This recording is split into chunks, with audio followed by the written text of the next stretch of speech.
আজকে তো দেখলাম ভালোই, শসার দাম 50 টাকা, অন্য সময় তো 80 টাকা চায়। টমেটোর দামও কম আছে, 50 টাকা, অন্য সময় 100 টাকা।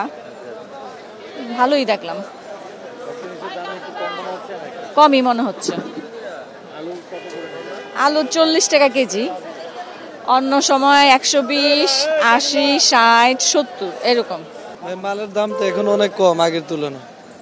কপি 25 টাকা 30 টাকা পিস, এই যে এটা বেচছি 60 টাকা পিস, 30 টাকা পিস। সবকিছুর দামে সোজা 30 টাকা কেজি, আলু আছে 35 টাকা কেজি।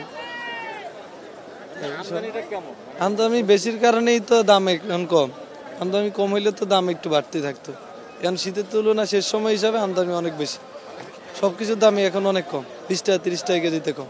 আমদামি সেটা আপনারাও জানেন, মানে এই সিজনটায় বিয়ে পিকনিক অনুষ্ঠান, এই কারণে মুরগির দামটা একটু বাড়ে, মুরগি আমদামি কম থাকে। এখন কয়দিন আগে 340-50 ছিল, এখন কিছুর একটু কম, 320-30। ব্রয়লার চলতেছে 200-190।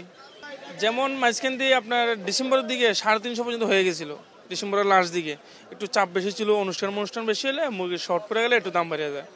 এখন মনে করেন না, অনুষ্ঠান একটু কম, মুরগি মানুষের টানতেছে কম, ওই তুলনামূলক মুরগি আমদামি আছে, দাম একটু কম আছে, 320-30 এরকম সোনালি, ব্রয়লার 190-200 এরকম।